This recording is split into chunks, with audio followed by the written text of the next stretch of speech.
Climbers, what if you could take a six-figure musician masterclass for free? What?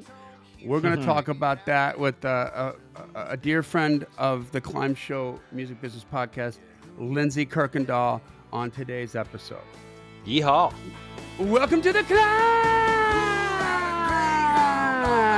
This is a show dedicated to helping singers, songwriters, and indie artists like you create leverage in the music business, because leverage is what you're going to need in the new music business. It's not just talent, but also proof that your talent has value.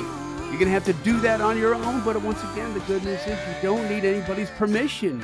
You just got to be a student of the game, and you can make a living doing what you were born to do. And that's why we called it the Climb, C.L.I.M.B, creating leverage in the music business. That's a brilliant Baxter name from my brilliant co-host and hit songwriter, Mr. Brent Baxter. And Brent is an award-winning hit songwriter with cuts by Alan Jackson, Randy Travis, Lady A, Joe Nichols, and more. Had a couple number ones in the last few years on Southern Gospel. Got a top 10 right now, currently on Australian radio, if I'm not mistaken, right? Yep. Making miracles happen. And what I love about Brent is he helps songwriters like you turn pro by revealing how you write like a pro, do business like a pro, and then on the regular, he's going to get you in touch with the pros to create a relationship. That's the final missing link in that chain to your success. Like, all those things matter. The right songs matter, but if you don't have the right relationships, then they're not going to get heard. They're not going to get cut. That's why you need me. You can find Brent at songwritingpro.com. Once again, that's songwritingpro.com. And I would like to introduce you to my co-host, Johnny Dwinell. Johnny owns Daredevil Production. They're breaking artists digitally by identifying new fans through data. Yeah, it's complicated, but thankfully, Johnny's smart. If you're an artist looking to increase your streams, blow up your video views, sell more live show tickets, and get discovered by new fans, TV and music industry pros, then Daredevil Production can help. Daredevil has worked with multi-platinum artists like Colin Ray, Tracy Lawrence, Ty Herndon, and Andy Griggs, just to name a few. You can find Johnny at daredevilproduction.com. That is production, singular, no S, and there is no S because there is no other Johnny D. Masterclass. Masterclass. 6 figures. I like the word 6 figures. That's 2 words, but it's like 6 figures in masterclass. And that just makes my nipples hard. I think it's like that's I want to know more. And so I love it. what we're going to do is in just a second, we're going to welcome our guest on. But first, let's take care of a little business here. We got Lindsay Kirkendall on the show again. And this time we've done it right. So she's actually got this show is going to drop on the 13th of September. And so on the 20th, she's offering this free masterclass. And we just want to turn climbers onto it. We think it's a game changer. And you need to know about it. But before we bring Lindsay on to the show, let's encourage you to join the Facebook group, the Climb Community. We want to see you there. It's facebook.com/groups/the Climb Community. You have to ask to be let in. We let everybody in, but you will be roadhoused out if you can't follow 3 simple rules. I mean, number 1, we want to hear about your gig. Put it in the right place. We want to hear about your new music. Put it in the right place. We want to hear about your wins. Put it in the right place. If you're going to put anything in the feed, make sure it's for everybody, and you'll be fine. Otherwise, you'll be roadhoused out. And clearly, if you're spamming crap in the feed, you're not listening to the damn podcast, and so you're just gone. You're out. You know what I mean? Like, that's and right. We protect our community with like mama bear vigilance, man. So don't even think about trying it. It's just frowned upon in this establishment. Okay. That's right. So what kind of wins we got today, buddy? Yeah, we'll just share a little bit because I know that we want to get on to the good stuff. But Charles Weimer, I believe I'm saying this last name right. Climber says, crack the top 50 on the Texas country music chart with Whiskey, Texas, and You, landing at number 49. So, hey, who knows, by the time this drops, he may be like in the teens or in the top 10. Who knows, Charles, what is next for you? But good job there. And let's see, here we have another one, a climber, Randy Maynard. Says, Jordan and I just got our first, that's Jordan Burks, Arkansas native. Yeehaw. Jordan Burks and I just got our first contract offer on one of our sync songs that was forwarded by Taxi a few weeks ago. Thanks to Bill. You know which Bill that is. They gave him advice. O'Hanlon. Bill O'Hanlon for his advice. Also, just got our demo finished with an amazing faith country song I wrote with Baxter Burks and the boys from The Sound, Levi, Rob, and Jacob Mills, getting ready to pitch it. And I just heard it. It is a good song. It sounds good. Levi sang his butt off. So those are some wins. So congrats, Randy and Charles, and keep on climbing. Yeah, congrats, Randy and Charles. Keep on climbing. Love that. And make sure you subscribe or follow the podcast, whatever platform you're on. And most importantly, man, if we're getting this kind of attention from you on a weekly basis, because we ramble on, let's be honest, then we're providing some kind of freaking value. So tell a friend about it. Help us help them, and let's expand this out. So without further ado, I want to welcome a friend of the show here, a good friend of mine, Miss Lindsay Kirkendall, to the climb. Lindsay, welcome, welcome. Yeah, Welcome. thank you. Good to be back, boys. Yes. So Lindsay, I should say, just got back from Austin. She was a speaker, and I'm just green with envy and red You should with be. It was jealousy. awesome. As she was a speaker at the CD Baby DIY conference, which was great. And I just last night went out with Tom Jackson. I went and saw Richie Kotzen and John Corabi at the Beast, and Tom and I were talking about the DIY. He was like, I just came back from that and was telling me what's going on. I'm like, I want to speak at that next year, So now I'm going to have him shilling for me. I'm going to have you shilling for me. You'll be there with us next year, bud. And by George, I'm going to be speaking at that next year. But let's talk about that. First of all, how have you been? You been good? I've been good. Yeah, I can't complain. Especially living like coming down in off Florida, the making high miracles that CD Baby. happen. What? Living down in Florida, making miracles happen. It's a good Changing break lives. from Nashville for a little while. Yeah. It is. It's really nice to be near the ocean and to be around people that are not musicians for a little while. I can understand that. I mean, I've been back. We moved. We officially, actually, in like 2 days, it'll be our 1-year anniversary from moving from Nashville. Okay. But we didn't officially settle until January because our house wasn't done being built. So we kind of traveled unexpectedly for the fall and winter. But it was funny because I was like, I've been back almost every other month since we've been gone. It's almost like I didn't move. And so now we're at the point where we're like, do we need to get like a condo and rent it as an Airbnb when we're not there? Because we're still coming back so much. So we'll probably never leave Nashville entirely. It's too much of our home, but it's certainly great to spend some time near the beach. Yeah, that well, the pictures look amazing. I know that. Like, it's like you and Dustin are taking crazy pictures, like you guys on the beach. It just like it looks like a vacation. It is. It does. Postcard. Yeah. Every day on social media. So let's get into this masterclass. Like, talk about the 6-figure musician masterclass.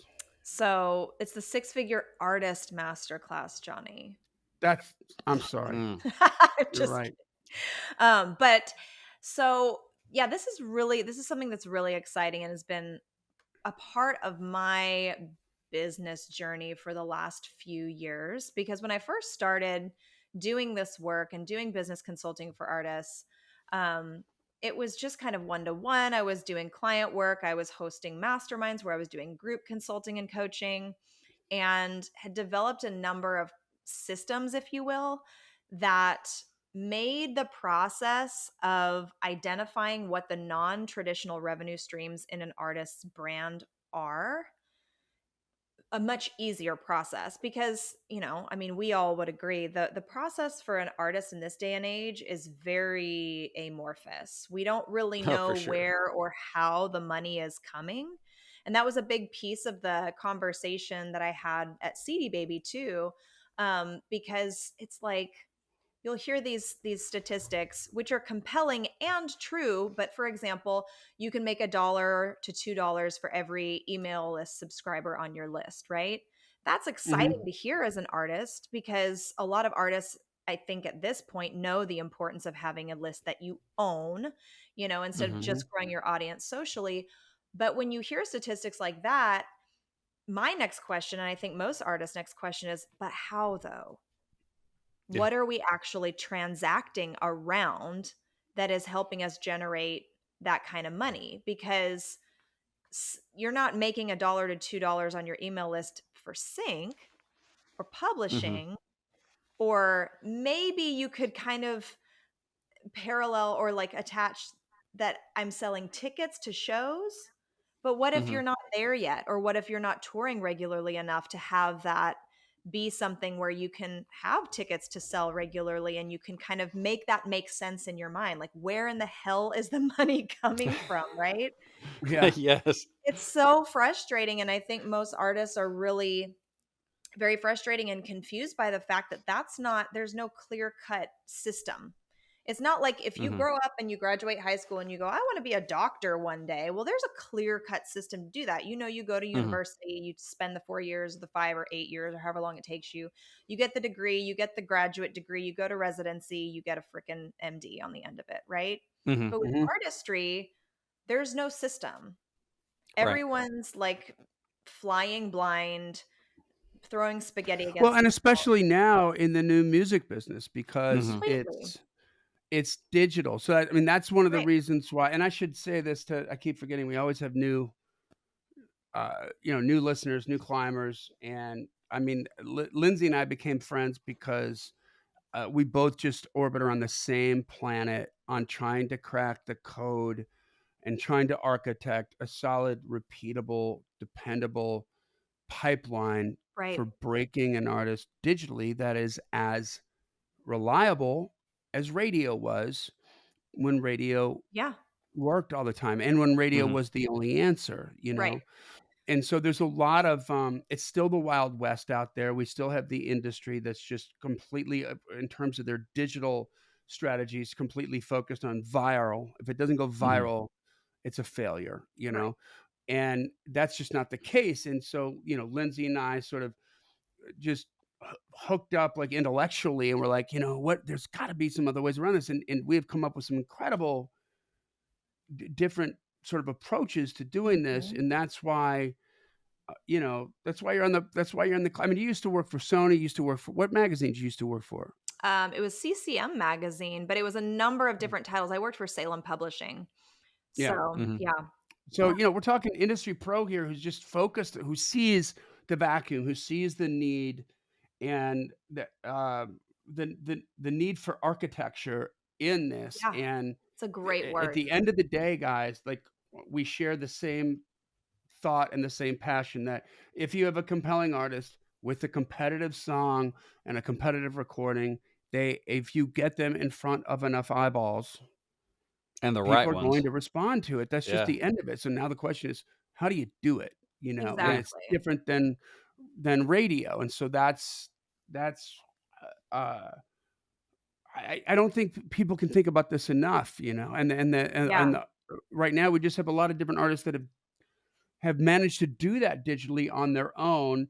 And I think it's always a different specific path, Yeah. Mm-hmm. right?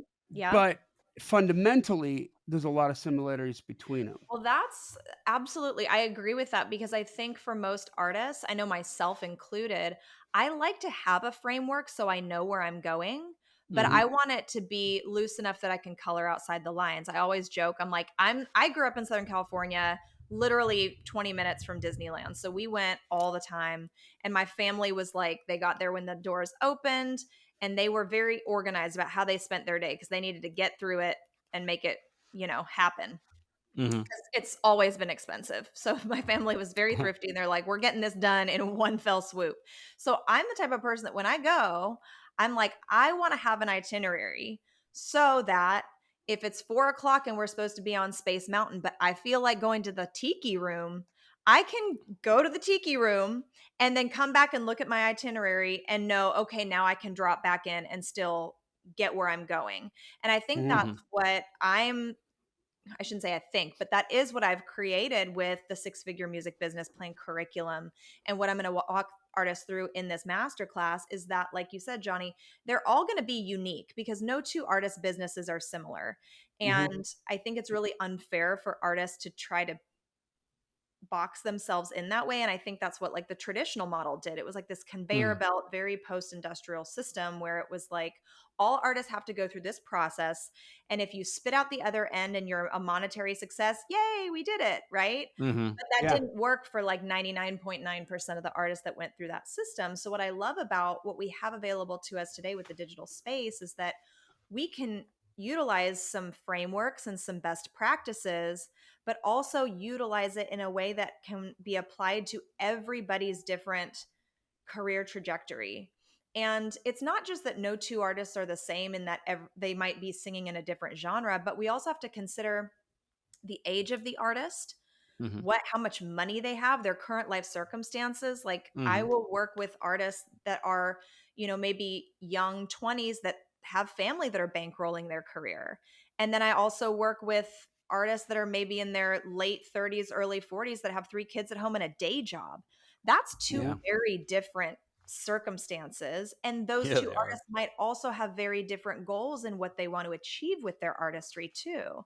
So again, I love that we have a system similar to, like I said, if you want to be a doctor, you know how to make it work. You follow these certain, systems and this certain path or framework.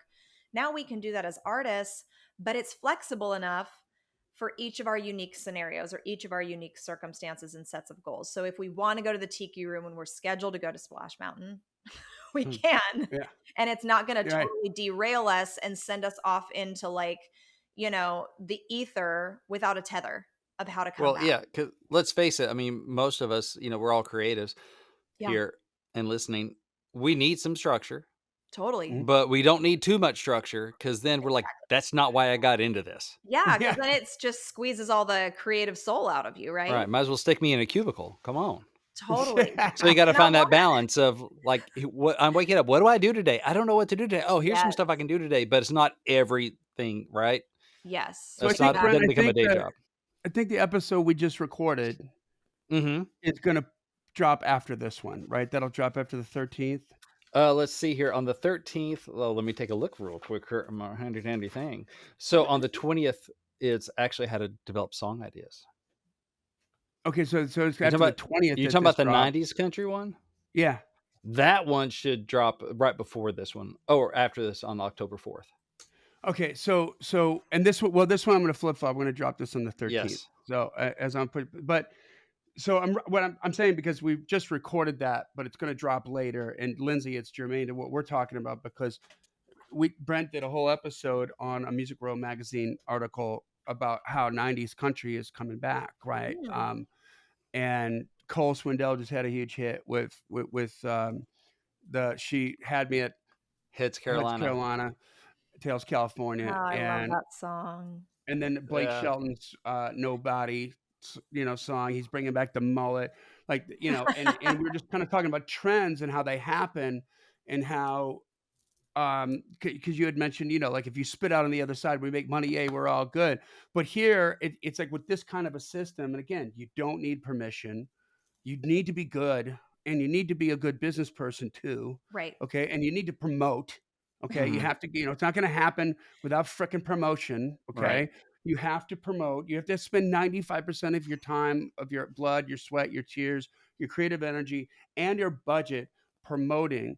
But if you're handling it this way and you're using a framework like what Lindsay's going to teach you for free in 3 days, this is a game changer. It's a total game And there's not a changer. lot of this going on out there. I think this is just a really, really incredible opportunity for all the climbers, Yeah. And I will say, like, And I you can do, think, and I'm sorry but you can do whatever you want. You yeah, don't have to sound like what's on the radio. You just have to be good. yeah. Yeah, and I don't like I hate to say this, but with the framework that I teach, like you don't even have to be that good. No. You just have to be you have to be Well, effective in engaging your fan base around a effective. message or a theme that is what you're here to create art about. Does that make Well, sense? let's put it this way: it's not a talent competition, It's Right. not. right? The music business is honestly not a talent competition. We can all think of artists who are big stars, but they Yeah. wouldn't win a talent show. But Sure. it's okay That's because this is so not a true. talent show. It's about Yeah. connecting Forget with the the fact they wouldn't win a talent show. They wouldn't even get on the talent Yeah. show. right. And They Yeah. wouldn't be in the first often 100 on American Idol, or they right. wouldn't even be considered to be on Yeah. TV for The Voice Yeah, and I often mean, because those they got that five you do gotta win votes. be competent.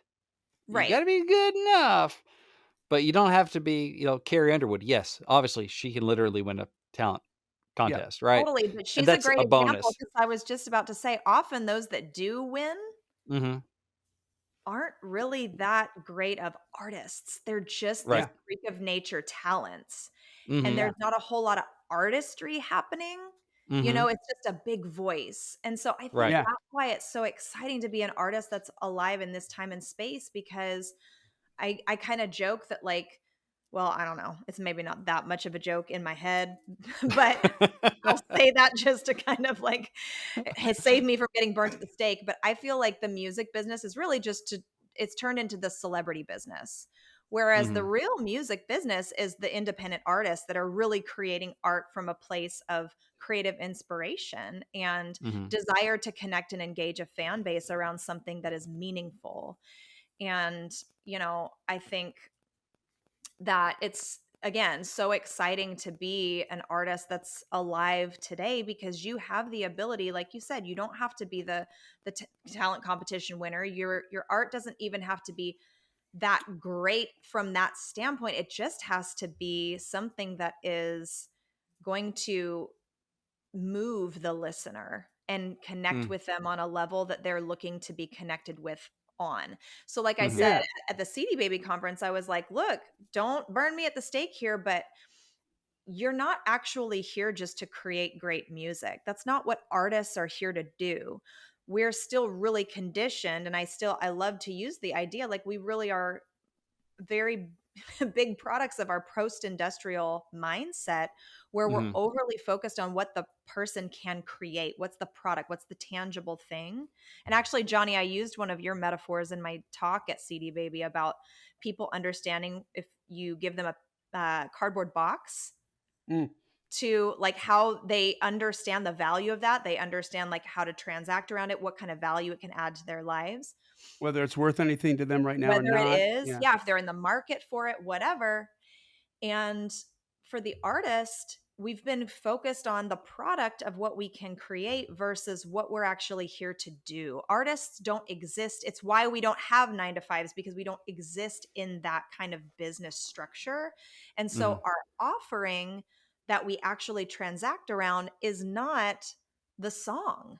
The song is like the tool by which we communicate the message of what we're transacting around. And what we're transacting around is our ability to heal, transform, help our audiences transcend, find comfort, find connection, find meaning, find deeper purpose. You can line 100 artists up and they're all going to have a different answer to that question when you say, what do you make music for? Right. Mhm. Mhm. And so it's helping artists see first that take that psychological shift of, oh, actually, that is what I'm here to do. The songs are the tool that I use to communicate that message. And then once you can step back and see it from that 30,000-foot view, the non-traditional revenue streams start to become more apparent. And you can start to look at your business as a brand holistically versus just how do I sell my songs? How do I sell my Mhm. live shows?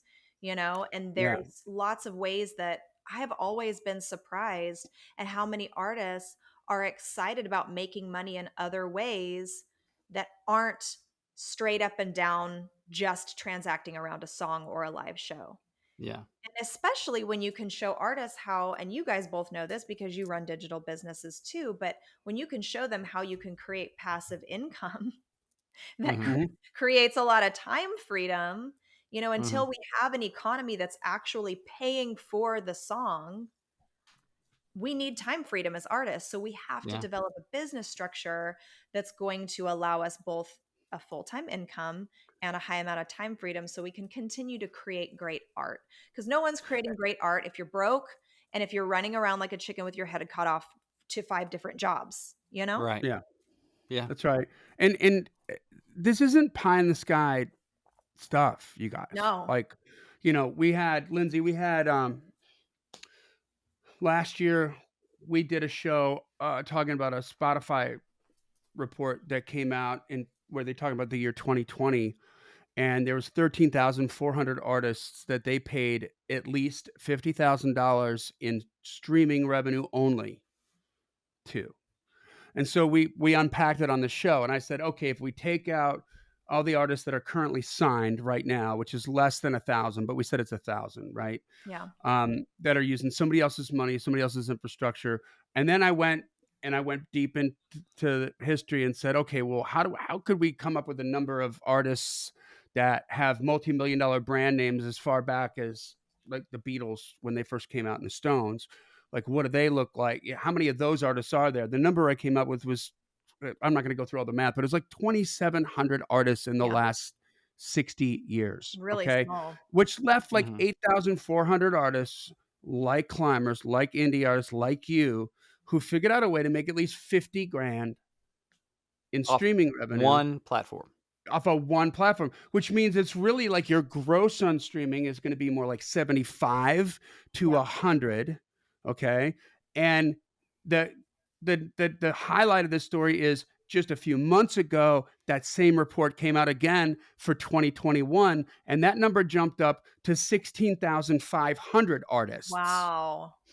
And so that we did not sign Yeah. 3,300 brand new major label artists who Right. are using somebody else's money to make that happen. So the system is what's missing if you have the art, you know? Mhm. And it can be done. And that's just streaming. That's not ticket sales. It's not any of the other alternative Mhm. revenue streams, you know? Yeah.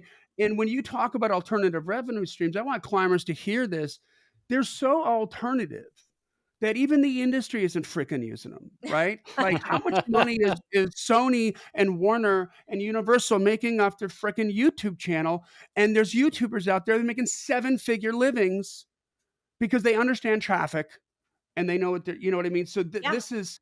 this is enlightening, you guys. And they This also is, understand what their audience wants to buy from them. Mm. Because yeah, especially for indie artists, one of the things that most indie artists see as a revenue stream is merch, which great. You know, I have nothing against merch, but we want to think about the fact that like when you're first starting out and you have a small audience, how many people really want to rock a shirt with your name on it? Like they don't Mhm. always care yet, right? So this idea that we should do shirts, hats, and koozies, and we need to dump a bunch of cash so we have merch because that's what artists do. You know, it's Right. just a little outdated. I've had so many clients that have developed alternative merch that are making them really great cash on the side. You know, everything from candles to Johnny. I don't know if you told me about this story, but the guy with the pickles. no, There's a you guy in told me about Louisiana. that I told story. you. Okay, I don't Yeah, remember who Like because told we me were about talking this. about, you know, so here's some of the stuff like Lindsay and I have cooked up. So just think about this at 30,000 feet pickles. from a standpoint. Pickles. Yeah, 6 pickles. It figures involves from pickles. pickles. Okay, you get me But there. we said, okay, so there's a band called this is a great record. It's a band called Jet, okay, that came out in the early 2000s, Yeah. and they've got that song, "Are You Gonna Be My Girl?" Like 1, Mhm. 2, 3, take my hand and come with me because you look so fine that I really want to make you mine. Yeah. Hey, by the way, another Bo Diddley beat on that, right? There we Isn't it? go. A call Bo back to Diddley another rhythm. episode. Yeah. So that band broke because they were synced to the very first Apple iPod commercial. Yeah. Mhm. And that got us thinking. This is like one of these times where Lindsay and I are just brainstorming up some stuff. And we're like, okay, we're all conditioned because the way it always happens is you get you get a record deal, you put out a record, it goes huge, you put out another record, you have a multi-million-dollar brand name, and then you go sell some stuff. And people are going to buy that stuff because of your brand, Yeah. right? Whether it's vodka or shoes or whatever. Yeah. But in the digital world, we can flip-flop that. And what if we had, if you have a band like Jet, where granted it's a music product, but this doesn't have to matter. Okay, the iPod is a music product, but Jet broke because their music got in front of a bunch of eyeballs Mhm. because it was a sync to a commercial selling a product that had nothing to do with Jet, except for that Jet could be on that iPod. Yeah. Right.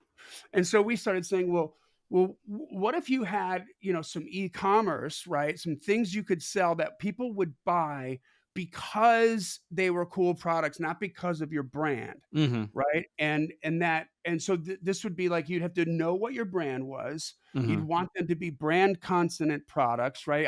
I had told, because Lindsay, I had told you about the story of the artist where we had a young female pop artist. She was real Yeah. hot and she had a very sexually charged brand, like Yeah. young Madonna kind of a thing.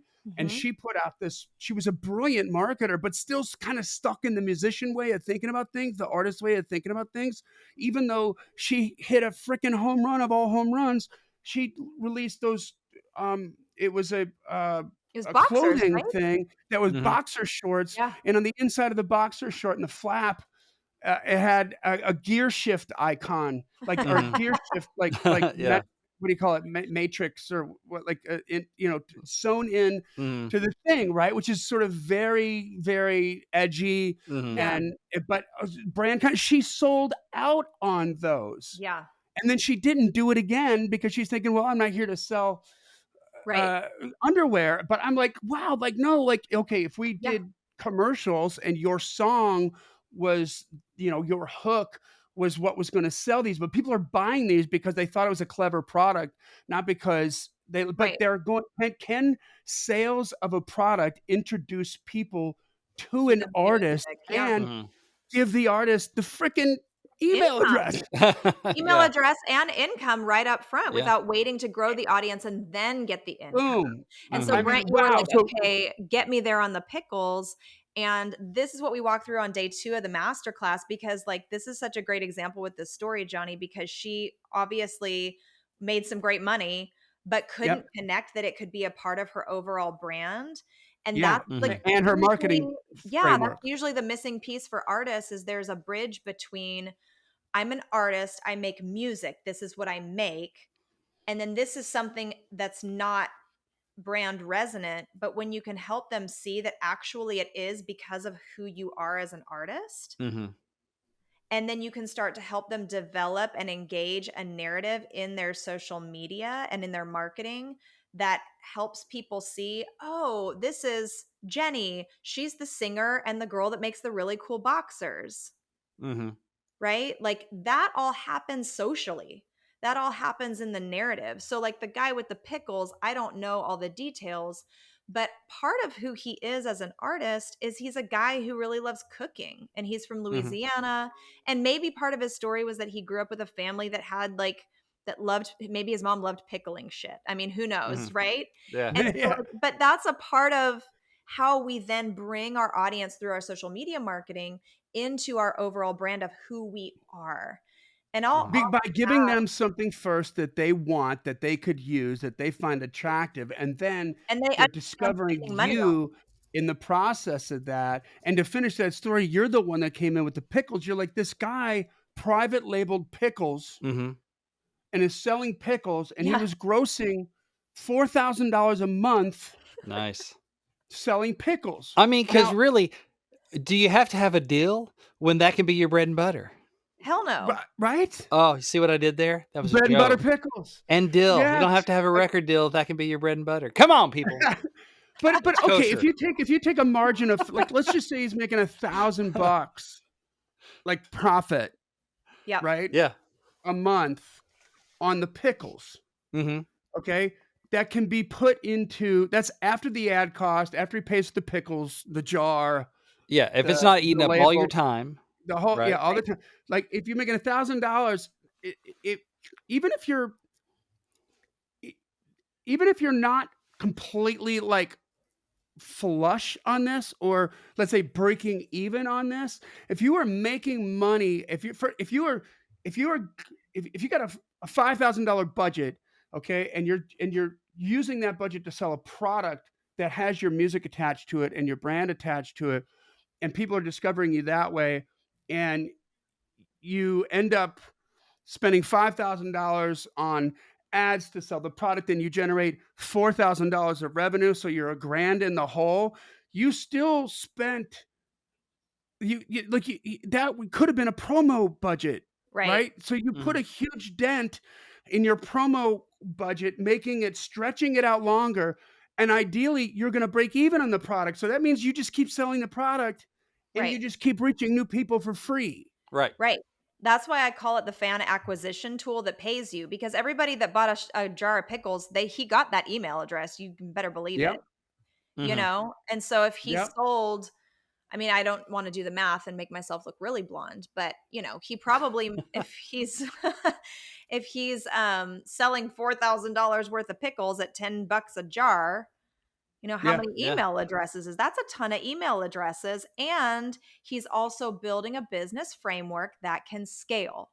Because Mm-hmm. yeah, Yeah. like no one's business straight out of the box is going to make money the first go around. It's just not Right. how it typically works. Like if you do, cool, but 90% of us, it takes us some tweaking and all of that before we're really profitable.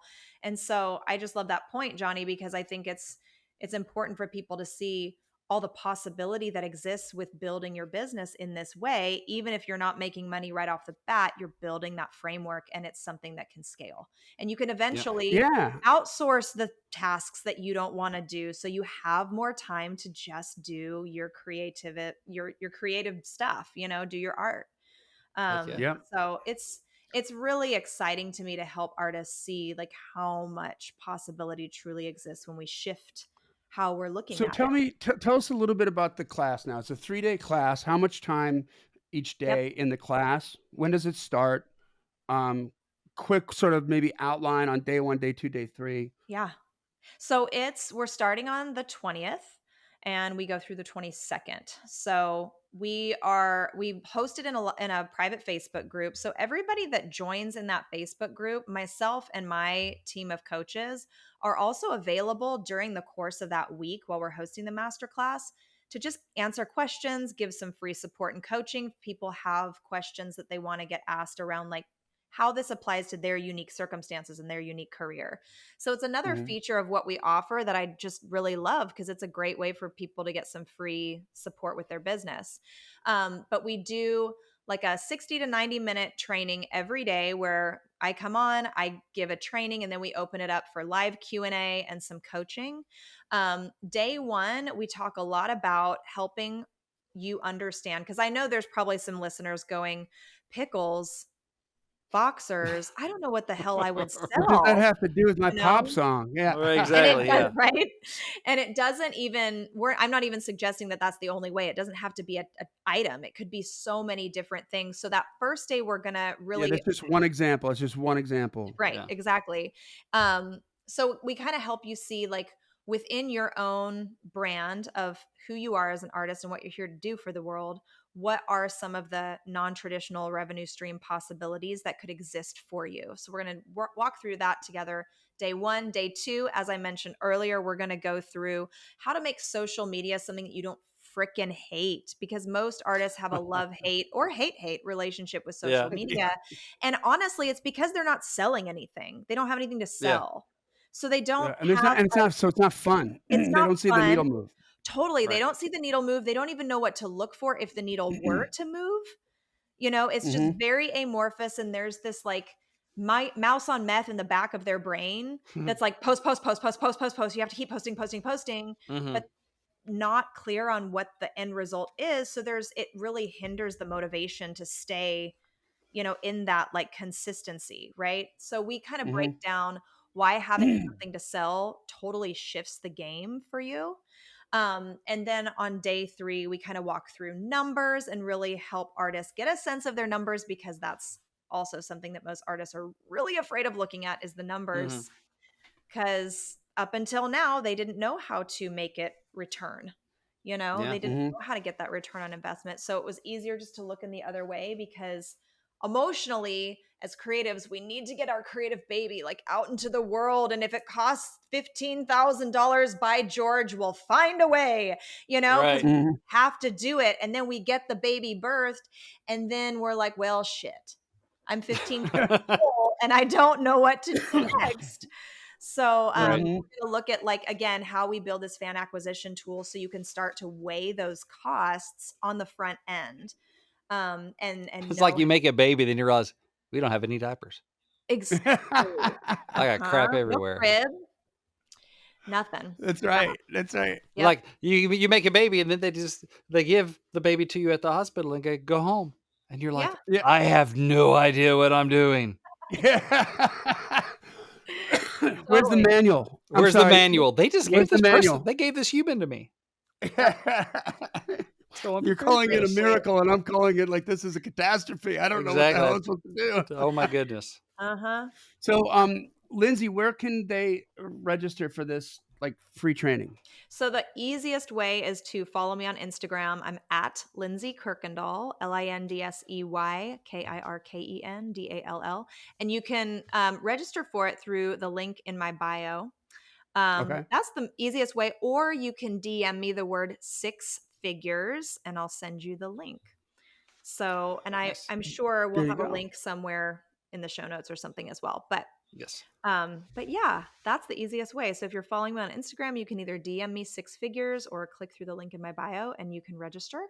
Um, and again, I it's think it's completely great that free. you're doing this, Lindsay. And hey, for the climbers out there, I'll tell you that Lindsay and I have worked together on a couple different artist projects and done some really really cool stuff with it. Mhm. And um, I mean, like CD Baby isn't going to have her come out there and talk just because she's a pretty face. You know what I mean? She's got a lot to say and a lot of stuff to teach, and so it's a worthwhile thing, and it's going to require a few hours of your time, and that's it. Step Yeah. up your game. Yeah. This is Yeah. all about promotion and how to teach you how to do it better and actually like doing it. That's another thing Mhm. that I love about what you do, Lindsay, is that it's like you understand that promo can be icky. That's your word, icky, Yeah. and make you feel icky, and you can turn that around and be like, okay, look, this is how we're going to approach this, and it's actually going to be fun. Yeah. And there's nothing more satisfying than, and I've always said this just about promotion, like you write songs and you're an artist for a very specific reason. You have an itch that you want to scratch and to try to communicate to people, to make them feel something, to compel them to feel something. Right. And you do all that work to craft that song and then to craft that recording. And promo feels icky, but when you start to have success with it, when you start to do something, and what is promo doing? It's another way of communicating to somebody that they should give this song a chance Yeah. Mhm. and that they're going to like this product, right? Which is going to lead to this song. And when you do that and you do it right, and then people are like, oh, I freaked out, like, I love this, then let me tell you something. There's no better high Yeah. than that, then you're just like, "Wow, okay, this really works. Like, I can really do this." And you're like, Yeah. "Yeah, if you do it once, you can do it twice. If you do it twice, you can do it 10 times. If you do it 10 times, you can do it 100 times." And Yep. you just keep going and you scale, to use your words there, Lindsay, which is perfect. And next thing you know, I mean, we were just talking about the minimum 50 grand on Spotify, which is more like 75 or 100 grand. Like, I was just asking my interns 2 days ago, my new interns, I'm like, "How much are you hoping to make when you graduate?" And they're like, "I'm hoping like 40 to 50,000 bucks a year Yeah. Yeah. with a college education." Yeah. That's like And almost we're an saying here we found like 3,300 new people in the United States, or not in the United States, that's worldwide, that just from 2021 to 20, or 2020 to 2021, who figured out how to make that kind of money yeah. just on streaming Yeah, that's revenue. passive income too, Yeah. Mhm. because it's Yeah. streaming. Mind blowing, guys. Yeah. This opportunity is so huge. So, I Lindsay, think thank you so much. Yeah.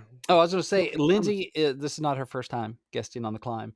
Episode 262, if I have my number right. 262. If you wanna Mhm. go further down the rabbit hole and just hear Lindsay, you know, help you some Yeah. more, check out Climb episode 262, her first appearance on there. So, anyway, just wanna get that out there. Thank There you you. go. Well, Lindsay, thank you so much. We'll put that link in and we'll put your link to Instagram in the show notes for everybody so that you can just jump there, click over, and get it. I mean, what do you what do you got to lose here? I Right. Right? mean, come on, it's free. You can't. I mean, this is a gift. You And it's know. also This is recorded, so everyone that's in the group that week, if you can't make it on with us live, you can still watch the recordings the entire week. We have people internationally that show up, and obviously time zones are a real Mhm. factor. Yeah. So even yeah. if you don't think you can make the live recordings, I would still encourage anybody that thinks this is a good or something that they want to do to go ahead and join the group, sign up, and you can get all the recordings while you're in there. So Nice. No excuses. Not a bad, yeah, no excuse. That's great. All right, guys. So that takes us to another Killer Climb episode. We want you to learn about the six-figure artist. It's a free 3-day masterclass with the incomparable Lindsay Kirkendall. Her brain, you'll fall in love with it. It's amazing. It will lead you to the promised land. I promise you. Okay. I love it. This podcast exists because we want you to win, guys. So keep on climbing. And we'll see you at the top.